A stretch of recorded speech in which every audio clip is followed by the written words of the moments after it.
Hi friends, welcome to R channel. இன்றைக்கி நம்ம சேனலில் ஒரு குட்டி கதை தாங்க பார்க்க போகிறோம். கதையோட ஆரம்பத்தில் ஒரு குழந்தை அவங்க பாட்டி 2 ஆப்பிள் கொடுத்தாங்கன்னு சொல்லி கையில் எடுத்துக்கிட்டு வீட்டுக்கு வரான். வீட்டுக்குள்ளே வந்ததும் அவங்க அம்மா பார்த்துட்டு, பாப்பா நீ 2 ஆப்பிள் வச்சுருக்க, எனக்கு ஒரு ஆப்பிள் கொடுமா அப்படி சொல்லி கேட்குறாங்க.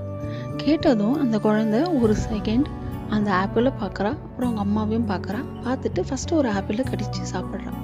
உடனே அவங்க அம்மா என்ன நினைக்கிறாங்க, சரி ஓகே பாப்பா ஒரு ஆப்பிள் அவள் எடுத்துக்கிட்டு ஒரு ஆப்பிள் நமக்கு கொடுக்க போகிறான்னு நினைக்கிறான்.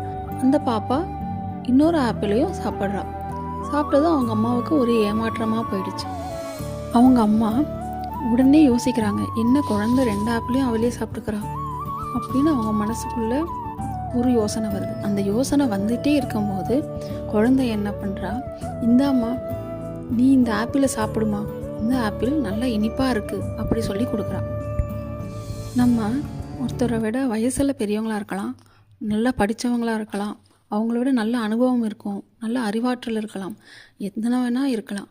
ஆனால் யாராவது ஒருத்தர் ஏதோ ஒன்று சொல்லிட்டு வரும்போதும் இல்லை ஏதோ ஒரு செயல்பாடு நடந்துக்கிட்டு இருக்கிறதுக்கு முன்னாடி நம்மளாவே இதுவாக தான் இருக்கும், அவங்க இப்படி தான் அப்படி சொல்லிட்டு நம்மள ஒரு கணிச்சிடுறோங்க.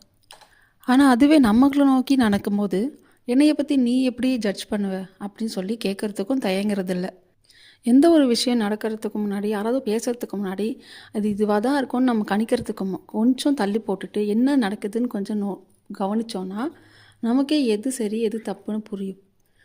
உண்மைக்கு துணையாக இருக்கிறத எப்போதுமே நமக்கும் நல்லது, நம்மளை சுற்றி இருக்கவங்களுக்கும் நல்லது.